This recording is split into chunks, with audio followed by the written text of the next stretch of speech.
mas marami ko picture-picture, like, itag mo sa eskwelahan, ang putla ko, naapot pa sa child van, kay ang unang itag sa child van sa every magluto mi, dahil mauto ang sa kikuanan mama, makiyak mama, nagkanjud ta, dahil naikas ana, kami sa di, ang mga kitchen dito sa nakas sa Dario, nakadyo ito gigamit kay murag, pero nun dyan siya, dahil namin kuan nga place, na nakabisit mo ma'am no, dito sa kitchen na area. Dito siya dito po kay kuan po siya open na yun, nakapun may tubig dito. Dahil, pero ganahan yung nagluto ka dito yung sa gawas dito sa sulod ma'am kay Aso. kahit Aso. naman yung pinagdali sa ubos gawas-gawas lang dahil natoy kas nagluto mi sa gatong to sa district ni sa Rojas. Sus maayo pa kayo nang luto-luto dito kaya ang kuan is kanang di kanuna mo ang katong sa Nisoy, di pa isa na maulumi. Sus, dahil ending ma'am, nung mana ang ganon, okay na, duwa na nakagiro, dahil ang salumi, hapit na maluto.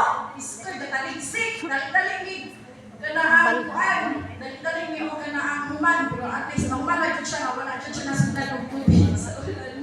Dahil mo to, dahil pag human, sa ang nakapoy, murag mawala na dyan siya, kayo makita nga, ang mga bata, nakakuan dyan siya, kayo naman sila lang na, murag makuan mo ni kay, pag mato ko sa isulahan, okay, mag-feeding na po puti, ala dyan sila lang humam, dahil sakto ko doon, pinigol ni Sir Dario, ako lang na, nakitang walay balong ma'am, maka-benefits dyan sila kay, sa ama is, pagkutunan dyan siya na maitamuan, ipang-reserve, dahil, tapos naman ko kayo sa akong mga active na mga parent volunteers, kasi nakabungo na nila sa GC na po, kanaan chinat, naala dyan sila, dahil sa mga teachers mo na mo, kung sa ilang feedback mo, kung may kayo, syempre, mas paano din sila, kung sa yung mga kanang kulang, nagbilatarni sa oras, kayo sa yung mga good, dapat mga 11, baka andam namin, dahil sa yung mga 11:30, anak, kayo, syempre, naman dyan na ito makulaan, dahil kami, sa mga,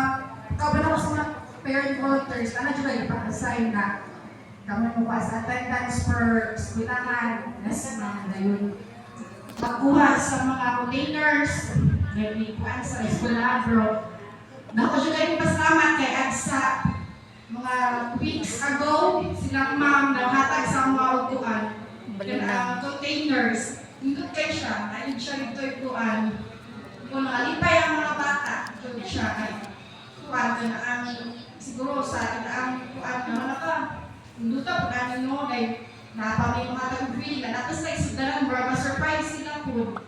Then, mauto siya, pero sa akong mga members, kung ikuan na, padayon na dyan takay, kanaan, nakakuan naman sa ato ang mo-serve dyan takay, murag ang nahagod ito na ito, murag nakita dyan na kanaan, worth it dyan takay siya.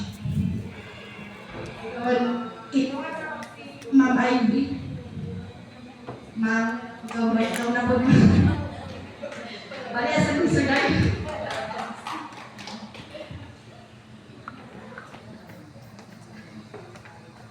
Good afternoon, everyone. I am Eileen Zamora of the Hinok Central School, and formerly the staff of Governor Jose Elementary School, where the Changsan Philippines had piloted the school-based feeding program. And upon hearing the experiences of Sir Dario and Governor Jose Elementary School, happy kayo because kanang murag feeling lang namin legacy sa Senior before me na-transfer sa Luhino. And then, during sa among pag-transfer na mo, actually, among principal, hanggang yung cherry na pwede ba ang child funding abukod sa Luhino Central School because ang impact niya sa Senior Elementary School kay makita kayo lang mo ay mayo ka siya, especially sa mga bata na wala siya ipagkaon, and also as what Sir Dario said, attendance and participation sa mga bata. And from the Hinok Central School, ibati ko kabalakay is because bago ko sa lugar, and then also si Ma'am Jen, and then bago ang mga parents, and also kanang back to zero na sa amin, doon ka na sa amin Canada. Ang na-organize ang sinyero din, balik na kami sa Hinok Central School.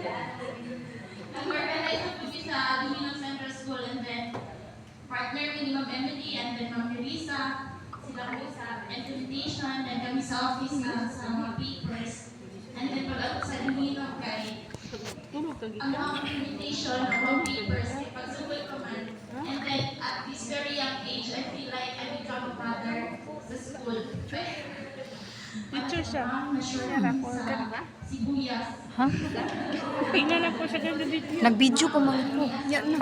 Sa una ako yung ang feeling na at this age ka na mag-anlan ka minimum para sa mga bata and then 300 plus sila and then mag-purchase me and wala siya minimum preparation pa na ako to become a mother.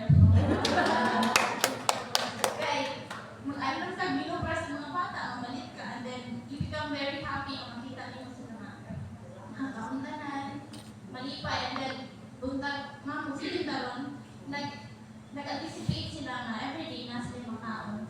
And then for Pilipino Central School, nakita sila mo ang improvement sa nutritional status, sa ilang attendance, and also kanang ang relationship sa mga parents, with the teachers, and then sa mga non-teaching staff.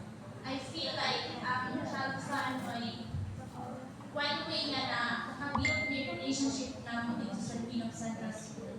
Kanang everyone nga naarito sa Pilipino kay di stranger to sa mga, especially me nga, taga-irasan ko and then as a year start.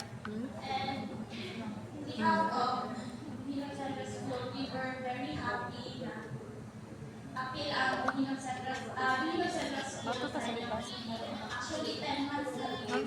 Sa same first. Sorry, very emotional. When I was a kid, sponsors akin ko sa Shopify. And then, 5 years old pa lang sa sponsor sa Shopify. And then, siyak pa lang sa sila. Siyak, and then, I feel like it's a whole people sa kuwan. And I am happy to record sa class. Actually, wala naman siya i-share sa school na. Happy sa kuwan, sponsor before up to college na ako. And it was very, we helped sa kuwan. Magkakay sila o financial, magkakay ko mga instruction. And then,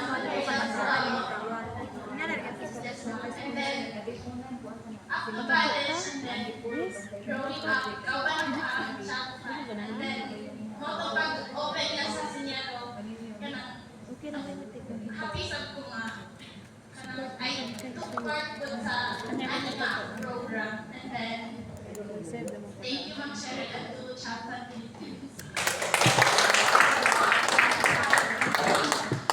Very emotional.